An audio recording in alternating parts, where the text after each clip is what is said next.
Hey nerds, Farmer Jesse here. Welcome to Growers Daily, your daily dose of ecological farming insight. It is Thursday, December 4th, 2025, and today we are talking about where to start with crop planting. What is all that science and lettuce packaging for anyway? And tackle a specific strawberry to soil question. So let's do it.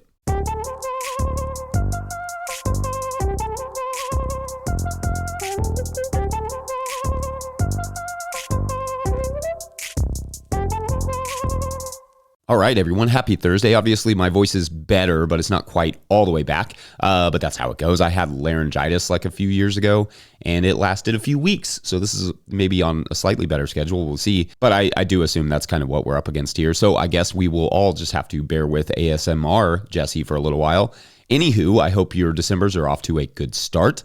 I also hope you all enjoyed yesterday's catch up with Mikey and Kez as much as I did. Love those two. Could not be more honored that they are willing to share so much good information with us and so much of their farm with us. Just an incredible number of good tidbits throughout that conversation. Amazing. Hopefully one of these days or one of these years probably, we can get down to see them and do some actual videoing in person. That would be awesome. A boy can dream. Anyway, it's cold and half snowy here. It's kind of like snow, but not really. But either way, the kids had a snow day on Tuesday because the entire state shuts down if it even vaguely looks like snow. I harvested out of the tunnel while they did that, and the kids, helped, sort of, as you can see on YouTube. Then yesterday I packed it up. Very cold job this time of year for us. That said, I'm kind of enjoying this winter growing stuff right now. I usually am too burned out by the fall to even want to deal with looking at food, or for that matter being cold. But for some reason this year I'm kind of digging it.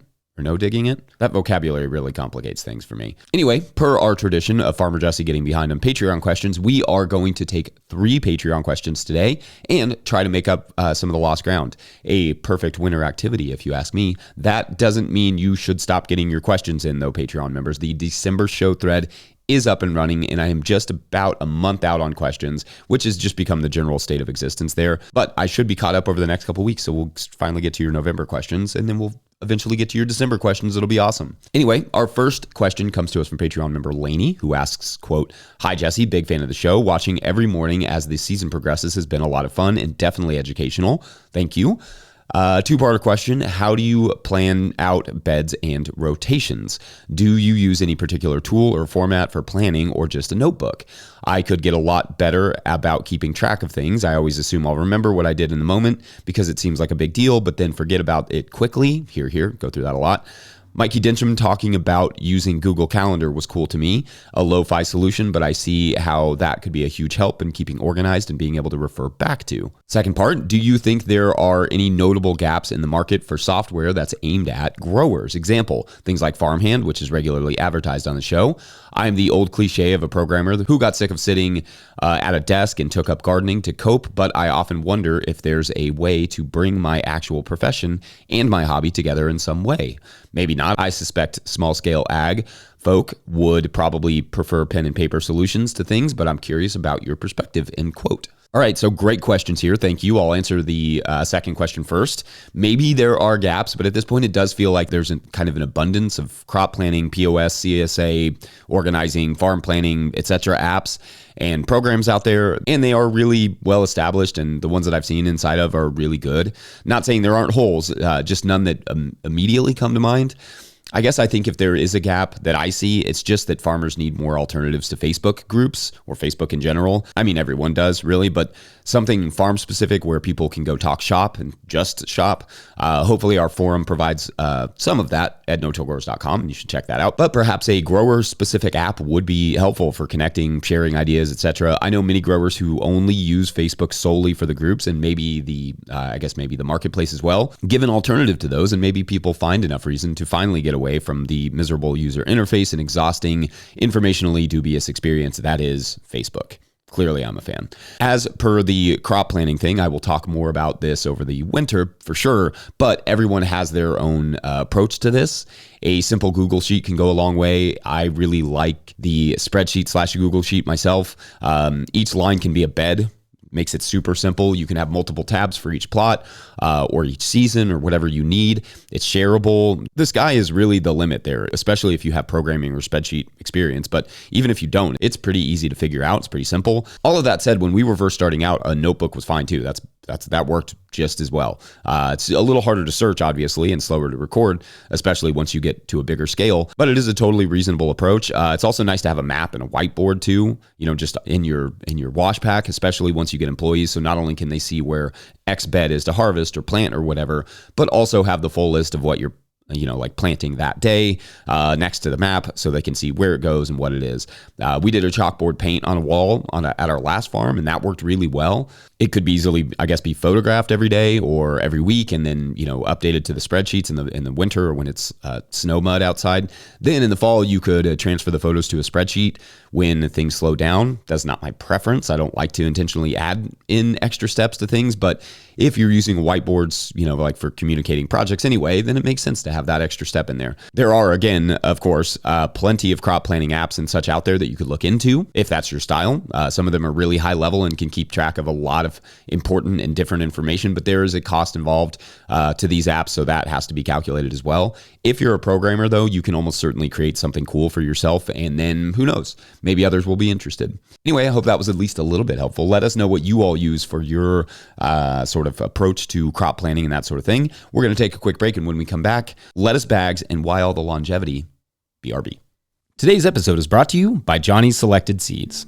Johnny's Selected Seeds is a proud supporter of Growers Daily. At Johnny's, they do more than sell seeds. They grow them. They trial them to see how they perform on Johnny's research farm in Maine and across the U.S. and Canada. Only the best varieties are added to their catalog and website. When you need proven varieties you can count on and detailed guidance from seedling to harvest, consider Johnny's your trusted growing partner. JohnnySeeds.com. That's JohnnySeeds.com. All right, back to the show. If you, the listener or viewer, are enjoying this podcast, getting even a small amount of value from it, consider supporting our work over at patreon.com/no-till-growers. I will try to get to questions from everywhere the questions come in, but I will always get to your Patreon questions eventually. Now, today's second Patreon question comes to us from Patreon member Doug Wagner, who writes, quote, "Hi, Jesse. I was watching this YouTube video and thought of your nerdy tendencies, and I'm curious about your take on this SciShow video about some of the science behind bagged salad mix," and they share a little video link that I will put in the show notes. Doug continues, "I'm not necessarily suspicious, but my own experience with homegrown and washed lettuce mix has been that it often still lasts weeks in my fridge without vacuum cooling, acidic baths, or other industrial processes. Do you think that some of these things are just folding the lily, or maybe just more pertinent to food safety rather than longevity? Thanks," end quote. Okay, so great question here, Doug. Love it. Also, I think it must have been a fun autocorrect there with folding the lily, intended to be the phrase gilding the lily, maybe, which effectively means adding beauty to something that is already beautiful, gold to a lily. But I liked the image of folding a lily too. Sort of evoked like origami, but with flowers. So basically the same thing, though requiring much more talent. However, that is not exactly what's going on here. As Doug notes, what the video does is a quick breakdown of some of the science involved in maximizing longevity of salad greens. And what it doesn't really go into is that the goal is not so much to preserve it for a couple weeks for the customer, but to preserve it for a couple weeks for the distributor/farmer before the customer ever buys it. And keep it food safe and all those things, which is a big part of the science as well. Once the customer buys it, however, and opens it, the deterioration really accelerates. But that's not really the problem that the bagging is trying to solve. They need to be able to harvest something and have it, last for 3 or 4 weeks to sell it and then ship it all over the country or the world, still looking like a lily. Does that mean all greens in the store are that old? No, not necessarily. But that is the point of this science, to extend the sellability window, not necessarily the longevity of the lettuce. Anyone who has ever worked in the back of a house of a restaurant will tell you that the lettuce often looks pristine when it arrives in its perfectly sealed bag. Once you open it, though, you have like a week to use it. Tops. When we were trying to get into more restaurants, I would bring them 2 bags of our lettuce, one to taste and one to just sit there in their walk-in next to the Cisco lettuce or whatever, wherever they got it. Our lettuce, fresh harvested, will always outlast that stuff once they open those bags, and sometimes even when they don't. Basically, if they balked at our price, I told them to just do the math on how much lettuce they are throwing away every week from those other companies.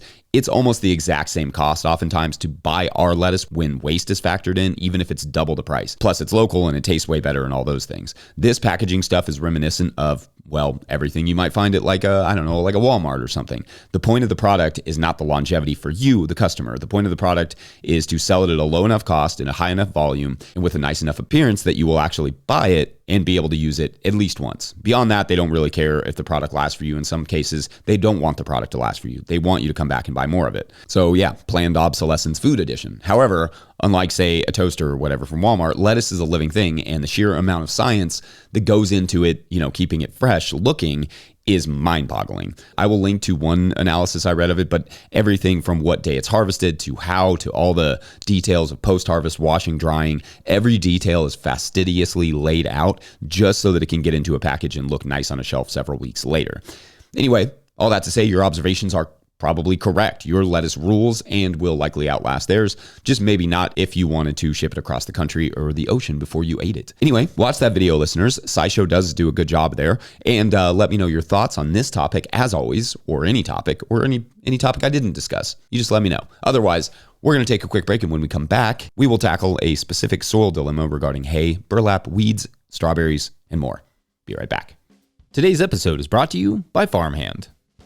Farmers who partnered with Farmhand say they grew an average of 63% this year because it's more than software. Farmhand is your business coach and assistant, helping to sell out, save time, and grow smarter with real data from real farms, shaping websites that convert, campaigns that sell, and fulfillment systems that run smoothly. Curious what that looks like? Meet the founder, Ari, at farmhand.partners/no-till and see the same insights and support the fastest growing farms rely on every week. That's farmhand.partners/no-till. Today's episode is also brought to you by FarmRaise. Still struggling with your balance sheet? Your lender's asking for a balance sheet and you're stuck with a spreadsheet mess or guessing your numbers? FarmRaise Tracks takes the stress out of farm finance. With one click, you can generate an accurate, up-to-date balance sheet that shows your assets, liabilities, and equity. No accounting degree required. You'll be ready for loan applications, tax season, or just a clearer picture of where your farm stands. Join thousands of farmers using Tracks to build stronger businesses. Get 20% off with code NOTIL20 at farmraise.com for the lifetime of your membership. All right, back to the show. All right, and for our final Patreon question of the day, this one goes to Brian at Snowflake Farm, who writes, quote, "Hi, Jesse. My current dilemma of the many you have helped me with this year is I am prepping a new bed for strawberries next year, so I tarped the area during the hottest part of the summer for around 100 days, tilled it, and then put in buckwheat and cowpeas as a cover crop. The buckwheat came up, but the cowpeas did not. The buckwheat has now winter killed, but I still have a lot of grass and weeds there under the buckwheat. I'm noodling around with the idea of, after our midwinter deep freeze, mounding the beds, then putting down a heavy layer of hay, and then covering the beds with burlap and tarping it again in the spring to warm up the ground before planting through the burlap. My theory is the hay will help keep the burlap from direct contact with the soil, so hopefully it'll last on the ground for the whole season. At the moment, hay is what we have for mulch. For us, it's free. Also, the bulk compost in our area is of questionable quality, and straw is running anywhere between $6 and $10 per bale, and plastic mulch is a non-starter. Thank you again, and still haven't missed an episode. Smiley face emoji, and quote, all right, so awesome, Brian. Amazing that you have not missed an episode. There have been like almost 300 at this point. I can't even say I haven't missed one. Is that even physically possible? Anyway, so first, I want to start with the bed prep stuff. For Brian, but for anyone listening, it is perhaps more preferred to break the soil open and then tarp it for that extended period of time, which 100 days in the heat is a good amount of time. So hats off for that. That was a good choice. But if you do the soil work after the tarping, you undo a lot of the good work that the tarp did on the weeds. So ideally, you break the soil open if need be for reasons we have discussed, like compaction or a need for amending or whatever, and then you form your beds and then you tarp it. That way, when you pull back the tarp, it's ready to plant and you won't have any weed issues and you can, cover crop freely. The idea of tarping first will take care of some of the weed seeds like within that area, but new ones will come up, to the surface once you work that soil. Now, I'm not sure why the cowpeas didn't work if the buckwheat did, except that I suspect the cowpeas probably just got outran. Like I often say with buckwheat, if you're going to mix it, plant it 7 to 10 days after the other cover crops that you want in there. Like buckwheat is just obnoxiously fast. Now, all that said, I don't hate your idea here. I don't necessarily see any reason it won't work. You may not need to use the burlap underneath the tarps. You could probably apply that later. Just the planting of the strawberries may be a little bit tedious, like when it comes down to that part. I will say, though, I've not tried this, and I do plan to experiment with some burlap, give it a whirl myself this year. But I don't immediately see any issues for your strawberries. I think that we'll get a nice long-term fertilizer in there with the hay, so that's cool. Please keep us updated on how this goes, Brian, and always appreciate your videos and everyone else's, which you can send your 20-second farm video clips to farmermike@no-tillgrowers.com. I'd love to see inside of your tunnels right now or your cold frames, all of you winter growers. Send us a clip and show it off, or tell us how things went wrong. Mistakes are great teachers, right? Or show us your summer stuff that you've got going down there, Southern Hemisphere folk. Would love to see that. Otherwise, TTYL Thursday. Don't forget, No Till Growers is now officially a nonprofit 501c3, so donations are tax deductible and greatly appreciated. Shouts to everyone who gave to us on Giving Tuesday, but also, it's the end of the year. If you want to get that tax break, now is the time. You can learn more about how to do that in the show notes. Please make sure to like and subscribe and or follow wherever you're getting this podcast. That's an easy way to help us out as well. Enormous thank you to all of our show sponsors. And if you'd ever like to sponsor the show, like if you're a small company and you believe in this idea of keeping this information free and open to the public, you can support us and reach out to Farmer Michelle at no-tillgrowers.com.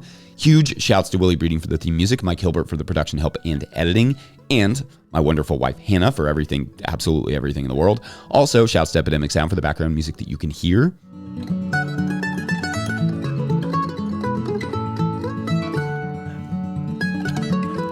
Pick up a hat or a copy of the Living Soul Handbook at no-tillgrowers.com to support our work. Big thank you to everyone over at patreon.com/no-tillgrowers, where at a certain level, or if you just bump up from one level to another, you sign up in the month of December, you get a shout out on the show. So big shout outs today to Fluxion or Fluxion.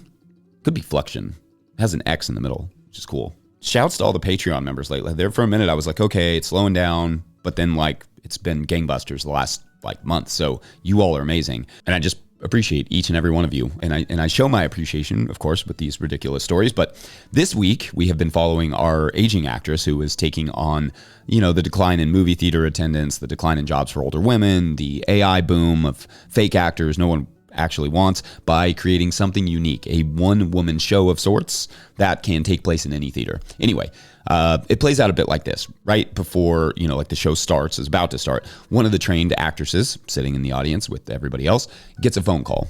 On the screen, a man appears, and the audience gets to hear his side of the conversation. It's her husband. He says he has to go out of town for work suddenly, and she starts to pace around the theater for a minute, and when the phone call ends, she realizes or sees that he is on the screen and that she can see what he's doing and where he is, and also that the audience heard all that. And then what happens next? Well, that is for tomorrow on, what was the name that I used yesterday? It was so good. Well, whatever I named it yesterday, that was the good one. We'll just roll with that. That's what it's called. Thanks for watching and or listening. We'll see you tomorrow for Feedback Friday, so get your feedback in. And Friday will come no matter what we do. All right, we'll see you then. Bye.